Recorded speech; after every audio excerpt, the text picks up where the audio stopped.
O segredo do conhecimento da humanidade que você nunca ouviu falar. O segredo proibido que poderia reescrever toda a história da humanidade. Governos ocultaram, religiões proibiram, mas eles não conseguiram apagar os rastros, porque estes homens extraordinários descobriram a verdade. E hoje, você vai descobrir. Leonardo da Vinci não era um simples artista. Seus cadernos estão repletos de projetos de helicópteros, submarinos e robôs. 500 anos antes de existirem, Nikola Tesla falava abertamente sobre receber visões de outra dimensão. Ele construiu uma torre para dar energia gratuita ao mundo e foi destruída pelos que não querem que você saiba a verdade. Einstein descobriu os segredos do espaço-tempo, mas morreu queimando suas últimas notas. O que ele encontrou que era tão perigoso? Todos esses gênios pagaram um preço. Newton enlouqueceu buscando a pedra filosofal. Tesla morreu sozinho e falido. Hawking alertou sobre IAs que poderiam destruir a humanidade. Coincidência? Ou um aviso? William Sidis sabia 40 idiomas aos 8 anos, mas foi perseguido, preso e destruído pelo governo, porque mentes brilhantes demais são uma ameaça. Você quer mesmo saber a verdade? Há bibliotecas, Alexandria, mosteiros medievais, universidades, Oxford e Bolonha, e redes de correspondência entre cientistas. Os maiores gênios da história, como Da Vinci, Newton e Einstein, basearam-se em livros antigos, gregos, árabes, medievais, mestres e escolas, universidades, guildas de artesãos, experiência prática, experimentos, observações. Quem criou esses conhecimentos iniciais? Fontes históricas documentadas: gregos, Aristóteles, lógica; Euclides, matemática; Ptolomeu, astronomia; árabes, Al-Hazen, óptica; Avicena, medicina; Al-Khwarizmi, álgebra; egípcios e babilônios desenvolveram matemática e astronomia; Índia, tábuas de argila da Babilônia. Você acha mesmo que o homem aprendeu tudo sozinho? Quem ensinou a estes homens primordiais? Já descobriu? O livro de Enoque e os vigilantes, os conhecimentos ensinados pelos anjos caídos, Azazel metalurgia, armas, espadas, escudos, guerras e violência, Baraquel astrologia, leitura de constelações, calendários e navegação, Cocabiel astronomia, movimentos dos astros, previsão de eventos celestes, Sariel, fases da lua e ciclos do sol, agricultura e rituais, Armaros, feitiçaria e encantamentos, magia ritualística, Tamiel, botânica avançada, plantas venenosas, medicinais, cura e envenenamento, Penemui, escrita e linguagem, registro de conhecimento, antes só oral, cosméticos e adornos. Os anjos também ensinaram técnicas de beleza, consideradas vaidade e corrupção moral. Por que o livro de Enoque ficou de fora da Bíblia tradicional? Falta de consenso entre judeus e cristãos primitivos sobre sua autoridade. Conteúdo polêmico, anjos caídos, cronologias não literais, que desafiava a ortodoxia. Decisão política de padronizar o cânon contra heresias. Se Enoque tivesse entrado na Bíblia, nossa visão sobre anjos, demônios e o pré-dilúvio seria radicalmente diferente. Por que desacreditam o livro de Enoque? Alguns estudiosos acreditam que há interesses poderosos por trás da supressão desse conhecimento. Será que as elites globais, religiosas e políticas não querem que você descubra os segredos espirituais que Enoque recebeu? Gênesis 5:24. E andou Enoque com Deus, e não se viu mais, porquanto Deus para si o tomou.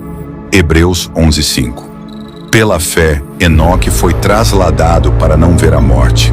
Não foi achado porque Deus o trasladara, visto como, antes da sua trasladação, alcançou testemunho de que agradara a Deus. João 8:32. E conhecereis a verdade, e a verdade vos libertará. Agora você está diante da escolha: continuar acreditando na história que te contaram, ou descobrir o que realmente aconteceu.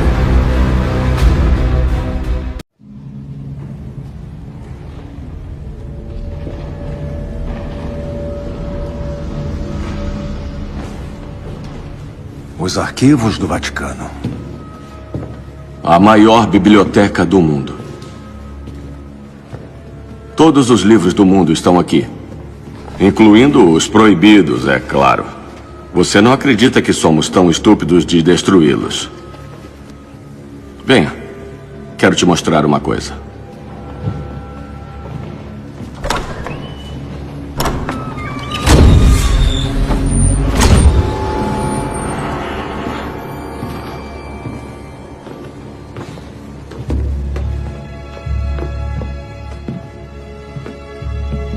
Aqui nós guardamos as joias da coroa. O que ninguém deve saber. O que teoricamente não existe.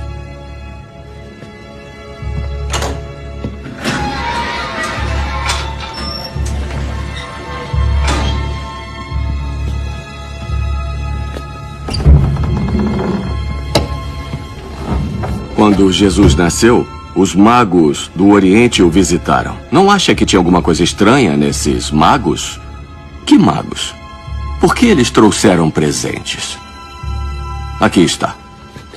Esses eram os presentes. Livros de magia, Manuel.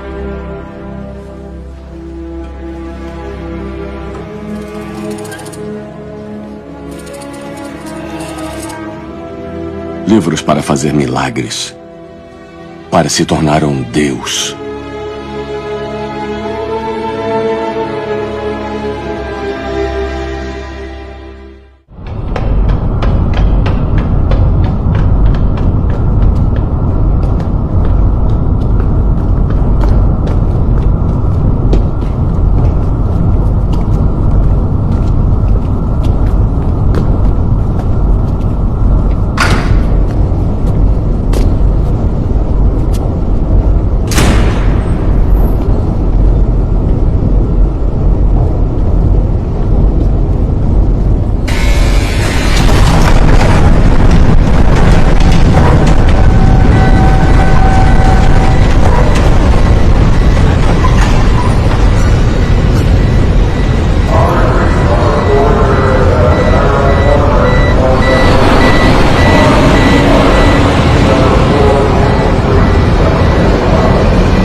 O que é isso? Evangelhos. Mas não os da Bíblia. Apócrifos?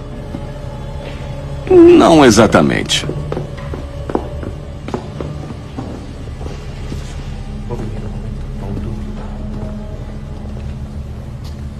Os evangelhos do próprio Jesus. Isso é impossível. Por que não os tornam públicos? Eu te asseguro que se os ler, você também os esconderia.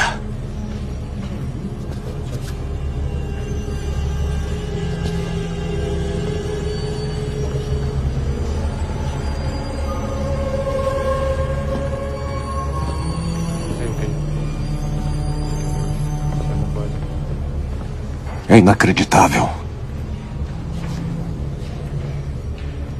Isso muda tudo. É claro que muda tudo. Por que acha que eu vendi a minha alma para poder estar aqui?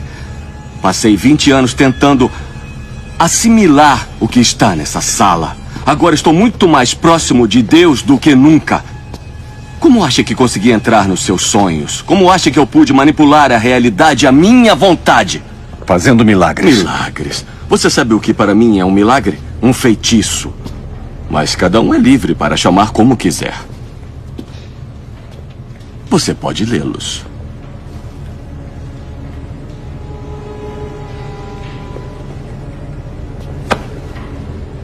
E juntar-se a nós. Juntar-se a mim.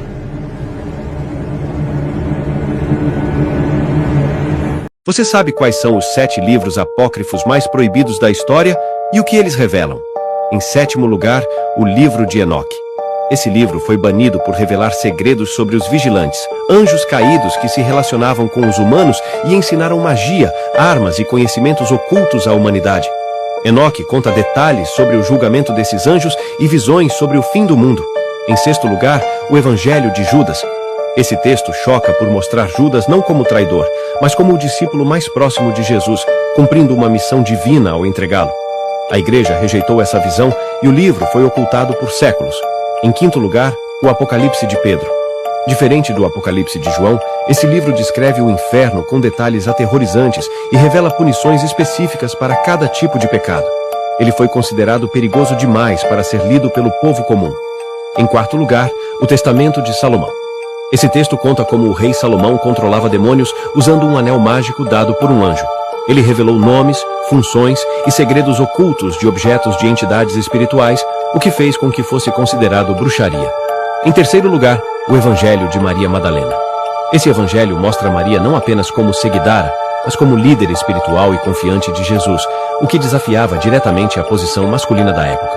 Por isso, foi abafado e proibido. Em segundo lugar, a Caverna dos Tesouros. Esse livro descreve uma história alternativa da criação do mundo e da linhagem sagrada de Adão até Jesus. Cheio de simbolismos e mistérios, foi considerado perigoso por confrontar narrativas oficiais. E em primeiro lugar, o mais proibido de todos, o livro de Raziel. Diz a tradição que esse livro foi entregue por um anjo diretamente a Adão, contendo todos os segredos da criação, da magia divina e das leis ocultas do universo. Foi considerado tão poderoso que quem o menos sem preparo poderia enlouquecer ou morrer. Muitos programas de televisão vieram aqui, eu não deixei filmar, nem a réplica, quanto mais a original. Mas, atendendo um pedido do nosso presidente, eu vou deixar vocês verem a original. Pode procurar em qualquer lugar que já veio a produção de Jô Soares, não mostrei. Já veio o Fantástico, não mostrei. Já veio aqui Danilo Gentili, Rodrigo Faro, foi o programa inteiro aqui, pode procurar. TV alemã, TV holandesa, muita gente veio atrás dessa Bíblia, só para ver. A Bíblia de Zurich, Zwingli Forstall, você está diante do primeiro exemplar da Bíblia Sagrada, traduzido por Zwingli em 1519. Depois de ele realizar a primeira tradução do latim para o alemão e conseguir imprimir apenas 5 exemplares da Bíblia Sagrada completa, Zwingli, protestante, contou sua morte no ataque surpresa da Guarda Católica Capiobres. 2 dos seus 5 exemplares foram destruídos, sendo um deles queimado juntamente com ele. Hoje, passados mais de 500 anos, existe no mundo atualmente 3 raízes exemplares. Um deles está na Catedral de Alguns Monstros, Zurich, Suíça. Outro está em poder da ONU, Estados Unidos. E esse que você vê aqui, agora exposto no castelo, na Estância de José, é o exemplar de número 1. Ela está bem vovó, porque é uma peça de 525 anos. Mais de meio milênio. Muita coisa da Dáquila, poucos sabem que o provocador foi esse. Muita gente tira coisa da Bíblia, dos seres que vieram, Anunnakis, dos Néfilis, e quem sabe foram eles que fizeram as pirâmides, não sei o quê. De onde tiraram Néfilis? Tudo daqui. E principalmente os livros apócrifos. Todos os apócrifos estão aqui. Então aí, 13 deles. A Igreja Católica tem 6, aqui tem todos, 13. Gente, quanta honra. Tá? Muito obrigado, muito grato mesmo, assim, ao pessoal de Dáquila aí, ó. Uma relíquia mundial, uma relíquia histórica. Só tem 13 no mundo, só. Essa é número 1. Essa é número 1. Essa é número 1. A número 1, é, número 1. Espetacular, olha, isso vale milhões pelo que já... 42 milhões de dólares, porque só tem 3 no mundo. Gente, assim, ó, o mundo inteiro, muitas guerras, muitas mortes, muitas articulações houveram, Idade Média, muitas foram queimadas também, né? Por conta desse grande monumento aqui. E muitos agraciados também. Muita descoberta, muita sabedoria, muito conhecimento tem aqui. Uma coisa que eu não deixei, nem Rodrigo Faro, nem Danilo Gentili, desculpa, perdão se vocês estiveram assistindo, nenhum desses personagens globais do SBT, Record, que estiveram aqui atrás dessa Bíblia, eu dei essa oportunidade de... Mas como aqui se trata de algo científico, né? Entrega oficial da carta mais completa de pesquisas que envolve não só a religião. Cuidado que tem livros aqui que fala de aeronaves, fala de seres que desceram, que conversaram, que construíram. Desculpa, não eram seres espirituais invisíveis, não. Que os homens puderam tocar neles, isso, trabalhar junto com eles. E onde estão isso? Não está nos livros da Bíblia de João Ferreira de Almeida, não, 66 livros. Não está na Bíblia católica também não, porque essas Bíblias, a religião excluiu o conhecimento da ciência. Mas aqui a gente vem contestar essas questões e aqui está a fonte, a tradução primeira da Bíblia completa, Novo Testamento, Velho Testamento, os 13 livros apócrifos. Receba com carinho. Muito carinho. Orandi. Com muito prazer, né? Eu tenho um material de pesquisa eterno aí, principalmente entrando firme nas traduções que poderão ser comparadas com o Torá, com o Corão, com as muitas traduções da Bíblia e colocar, olha só o que eles mudaram aqui, ó. Não tem isso aqui não, aqui está o original, aqui está a matriz. Toda a verdade, né? Toda a matriz, a verdade. Com certeza o livro de ciência, de arqueologia, de fé, é o livro sagrado, é o livro de história, é tudo. É o livro do conhecimento, né? Então, e para nós é uma honra ter a posse em conjunto, vamos dizer assim, todos, né? Que eu acho assim, não é DACA, se é DACA é mundo, é a população. Então o conhecimento aqui, com certeza, a intenção é reescrever uma nova história, né? Verdadeira, sem alteração, sem puxar interesses para A, B ou C. Sim. A verdade como ela realmente é. Então essa é a intenção de Daga, cuidar com muito carinho eternamente. E há um versículo que diz que o povo perece por falta de conhecimento. Quando ele se nega a ter o conhecimento, ele prefere ficar naquela fé antiga e diz, não, eu aprendi com meus avós, meus pais, vou morrer aí. Quando pensa que não, ele está usando o celular, o computador, o Wi-Fi, né? Então, eu acredito que recomeçar é uma palavra que jamais deve sair da vida de quem quer ter vitórias. Então, que põe-se abaixo os conceitos, preconceitos e vamos em busca do conhecimento, que é o conhecimento que liberta, é a única ferramenta que ninguém tira de você. E está escrito aqui, conhecereis a verdade, que a verdade te libertará. Sabe por quê? Ser livre é estar livre. E é uma unificação do racional e intuitivo, que faz com que a pessoa tenha discernimento do bem e do mal, da sabedoria e que como respeitar todos e todos, né, pessoalmente. Aí está entregue a nós, à humanidade, e em breve, o mais breve possível, com todo carinho, reescrever, trazer para a luz do conhecimento dos dias atuais a verdade que talvez não foi mostrada com toda clareza para nós, tá? É um compromisso de DACA para a humanidade, para o mundo, para os universos. Ainda que esta visão diz respeito ao final dos tempos.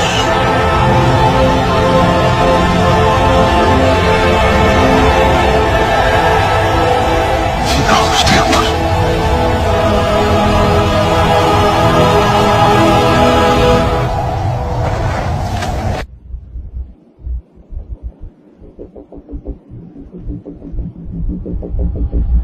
Beware of darkness.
Há uma biblioteca descoberta perto das cataratas do Nilo que se chama Nag Hammadi. É uma coleção de 117 dizeres de Jesus. Grande parte dos dizeres de Jesus não aparecem em nenhuma outra parte do Novo Testamento. E fala de um Jesus muito místico, muito espiritual, e que o reino dos céus está dentro de cada pessoa. E que se você desenvolver o reino dos céus através do amor, do altruísmo, não julgar, perdoar, etc., o reino dos céus cresce dentro de você. O reino está dentro de vós, e também está em vosso exterior. Quando conseguirdes conhecer a vós mesmos, então sereis conhecidos, e compreendereis que sois filhos do Pai vivo. Há quem diga que se os textos tivessem ficado dentro da Bíblia, seria um contra-argumento do cristianismo institucionalizado. Por exemplo, um texto de Lucas, em que Jesus diz: o reino dos céus está. Em grego escreveram messos, vocês. Messos pode ser traduzido como dentro ou entre. E Tomé vai dizer que Jesus disse dentro de vocês. O reino dos céus está dentro de cada um. Qual seria a mudança fundamental que poderia provocar a tradução segundo o texto de Tomé? Não haveria igreja. A igreja em si significa grupo, significa pessoas convocadas, congregadas. Porque pode ser igualmente traduzido como Tomás traduz. O reino dos céus está dentro de cada um. Isso representava um desafio e também uma ameaça política muito séria para os bispos cristãos, pois o seu papel como mediadores entre o homem e o céu, ou entre o homem e Deus, era colocado sob suspeita. Jesus disse: aquele que busca, continue buscando até encontrar. Quando encontrar, ele se perturbará. Ao se perturbar, ficará maravilhado e reinará sobre o todo. O que o Evangelho de Tomás nos convida a entender é que nós não somos nossos pensamentos, não somos nossas emoções. Segundo os gnósticos, na medida que aprendemos a tomar distância e a deixar de pensar e de crer que somos nossos pensamentos e nossas emoções, podemos concentrar nossa atenção em quem observa esses pensamentos e emoções. E, paulatinamente, vamos nos identificando com o observador, e não com esse ruído mental e essas emoções. E é aí que reside o segredo da imortalidade para eles. O reino de Deus, nós conhecemos uma visão ortodoxa. Né? O que seria o reino de Deus? É uma outra realidade, né? Que em algum momento vai, num momento específico do juízo final, né? O reino de Deus vai se estabelecer na Terra. Não é isso que nós entendemos dentro da ortodoxia. Né? Aqui a visão do reino de Deus é completamente diferente. Esse reino de Deus é essa luz interior. E ele só passa a existir quando a pessoa alcança essa compreensão. Ou seja, o reino de Deus está dentro de você. E você precisa alcançá-lo. E quando você alcança a iluminação e passa a iluminar, você passa a ser também uma representação desse reino de Deus. Ou seja, você passa a formar essa igreja invisível. E passa a contribuir com a transformação. Então, ou seja, é um processo interessante, um processo de crescimento do ser, que vai alcançando alguns estágios de conhecimento, né? E são sempre estágios de conhecimento, e assim eles colocam, né? Então você vai alcançando graus de entendimento até chegar no momento da iluminação. A ressurreição, que aqui foi interpretada como uma ressurreição da carne, para os gnósticos é uma ressurreição espiritual. Inclusive eles fazem umas críticas árduas, eles falam assim, mas são tolos, são palavras deles, mas são tolos, né? Eles fazem as interpretações mais superficiais e literais, não compreendem a mensagem, se referindo àqueles que falavam do reino de Deus como sendo algo exterior, e se referindo àqueles que falavam da ressurreição como sendo a ressurreição da carne. Não é, dentro de uma outra filosofia cristã. A ressurreição é o momento da iluminação. Portanto, o momento em que o ser entendeu que ele é filho de Deus e que ele é uma luz interior, buscando a verdade. O que liberta? Só o conhecimento. Então, todos conhecem a frase, né? Conhecereis a verdade e a verdade vos libertará. Não é essa frase? Todos nós conhecemos. Há uma outra frase que está no Evangelho de Tomé, que é assim: o ser que procura é o ser que revela. O ser que procura é o ser que revela. Ou seja, a revelação da verdade não vem através de terceiros. Entende a mensagem? A revelação ela não é algo que vem por um texto, ou que vem por uma autoridade, ou que vem pela repetição de um ritual. A revelação ela vem só pela busca interior. Não é uma revelação esperada de Deus, porque Deus é imanente. Então, para fazer a revelação é preciso procurar. Procurar aonde? Dentro. Aquele que procura é aquele que revela. Qual é o puxão de orelha que o Papa quer dar aí? Aqui são duas realidades, né? Primeiro, sem dúvida alguma, ele está chamando para uma leitura plena da Sagrada Escritura em comunhão com a Igreja. Né? Houve um professor meu, o padre Karl Becker, um jesuíta, professor na Gregoriana, ele nos escandalizou a todos, mas depois eu pensei, ele tinha razão. Ele nos escandalizou a todos em sala de aula, quando um dia, em sala de aula, ele chegou e disse: gente, a Bíblia foi escrita por católicos e para os católicos. Eu fiquei escandalizado, chocado na hora. Mas depois eu pensei, não é que o velho tem razão? É verdade. Só existia a Igreja Católica. Primeiro começa por aí. Só existia a única igreja de Cristo. Não tinha mais nada, né? Não tinha mais nada. Eles que escreveram por inspiração divina. E, portanto, somente a igreja precede a Sagrada Escritura. Sim. Primeiro existiu a igreja, depois a Bíblia. É a igreja que fez a Bíblia, não a Bíblia que fez a igreja. Exato. Né? Muita gente que foi a Bíblia que fez a igreja. Aí que está a visão protestante. Ao contrário, é a igreja que compilou a Bíblia. Exato. Então aqui que está a realidade, né? Que se nós sairmos da igreja católica e quisermos ler a Bíblia, esse negócio não vai dar certo. Então o Papa está dizendo aqui, ele diz, número 55 da Fides et Ratio, né? Em união com toda a igreja. Você não pode pegar um fragmento da Bíblia e individualisticamente dizer, eu, cientista, exegeta, estudioso da Bíblia, irei dizer qual é o significado desta passagem. Não. Para você saber o que quer dizer aquela passagem, ou você está em comunhão com toda a igreja, ou, meu irmão, você está numa canoa furada. Né? Porque não vai funcionar. Né? Não vai funcionar. E por que isso? Por uma razão muito simples, gente. A Bíblia. Como é que a igreja decidiu quais eram os livros da Bíblia? A igreja decidiu quais eram os livros da Bíblia ouvindo. Né? Os livros eram trazidos para os bispos, diz, não, esse é Jesus, pode ler na missa. A Bíblia nasceu na missa. Pode ler na missa. Foi sendo feita uma lista de livros que podiam ser lidos na missa. Esse é Jesus, pode ler, é ele mesmo. E diz, não, isso aqui não é Jesus não, está errado. Joga fora esse livro. Apócrifo. Apócrifo. E é assim que foi sendo elaborada a lista dos livros do Novo Testamento. Existia a igreja, e a igreja, como diz Jesus no Evangelho de São João, as minhas ovelhas conhecem a minha voz. E reconhecendo Jesus naqueles livros, a igreja foi fazendo a lista dos livros que eram verdadeiramente inspirados.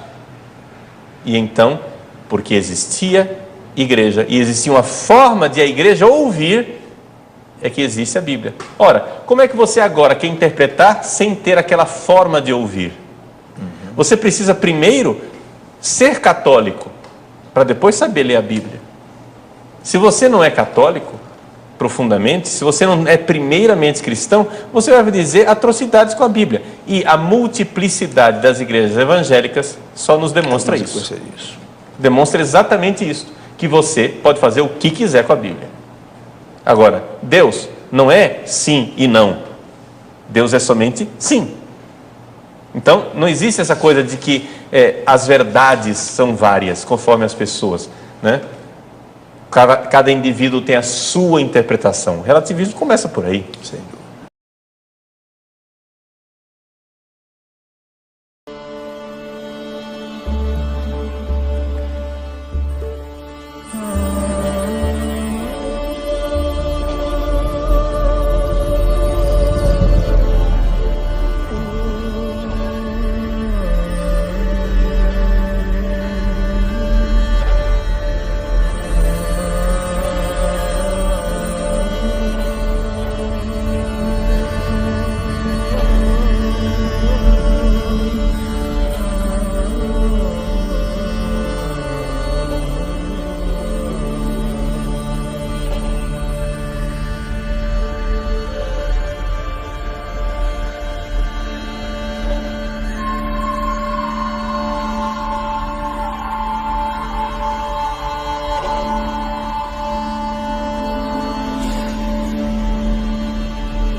Antigo tradutor do hebraico original diz que a Bíblia não fala de Deus. O italiano Mauro Billino, antigo tradutor das Edizioni São Paulo, uma das mais importantes editoras católicas, traduziu durante anos escritos originais da Bíblia. Agora ele afirma que o livro não fala sobre Deus. Mauro Billino trabalhou durante anos no Vaticano como tradutor de hebraico antigo para as Edizioni São Paulo, uma das mais importantes editoras católicas do mundo, que edita a Bíblia e outros livros católicos em todo o mundo, incluindo em Portugal, editora Paulus, era responsável pela tradução dos escritos originais da Bíblia em hebraico para a publicação em italiano pela editora pertencente à Sociedade de São Paulo, congregação fundada em 1914 pelo beato Giacomo Alberione. 30 anos depois de ter começado seu trabalho como tradutor, publicou A Bíblia Não é um Livro Sagrado, Livros Horizonte, obra polêmica em que assegura que a Bíblia não é aquilo que habitualmente se diz, conta uma história, não se ocupa de Deus. Segundo a afirmação do tradutor. O observador Bilino afirma que não há qualquer referência a Deus nos textos da Bíblia. Há sim, há um coletivo chamado Elohim e há um deles em particular chamado Yahvé. A dada altura, explica o autor, as traduções foram sendo adulteradas e foram convertendo Yahvé num Deus único e todo-poderoso. E acrescenta, em hebraico, nem sequer há nenhuma palavra que signifique Deus. No seu livro, Mauro Bilino detalha o percurso das traduções oficiais da Bíblia que foram adulteradas para inventar o monoteísmo. Bilino, que nasceu em 1950 na cidade italiana de Turim, aprendeu hebraico na comunidade hebraica de Turim.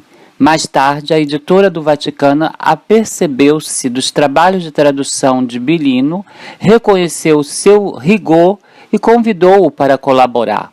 Além disso, perceberam que ele também conhecia latim e grego, línguas essenciais para entender o contexto dos textos bíblicos. Em 2010, começou a escrever um livro em que denunciava algumas das contradições que estava a encontrar nas traduções dos textos bíblicos. E desde esse momento, a colaboração com o Vaticano foi interrompida. Acabaram o contrato de trabalho, lembra Bilino. Acrescenta que compreende perfeitamente a decisão da editora, uma vez que se tornou inviável estar ao serviço da editora e obter conclusões tão distintas. Quando deixou de colaborar com as edições São Paulo, Bilino publicou livros em que apresentou traduções literais, palavra por palavra, de vários textos bíblicos, que foram usados por historiadores para identificar imprecisões. Nestes livros, que mostravam lado a lado as palavras italianas e hebraicas, Bilino argumenta que a Bíblia contém diversas imprecisões facilmente demonstráveis. É por isso que os críticos discordam das minhas conclusões, mas não põem em causa o rigor das traduções, sublinha ele. Quando eu digo que a Bíblia não fala de Deus, não digo que Deus não existe, porque não sei. Digo apenas que a Bíblia não fala de Deus, destaca ele, acrescentando que, no seu entender, não se sabe nada sobre Deus. Por isso, sublinha, como Deus me é absolutamente desconhecido, não posso acreditar nele. Mauro Bilino afirma ainda que não é o único a discordar das traduções oficiais da Bíblia, mas acrescenta que não há muitos que tenham a coragem de divulgar as suas conclusões.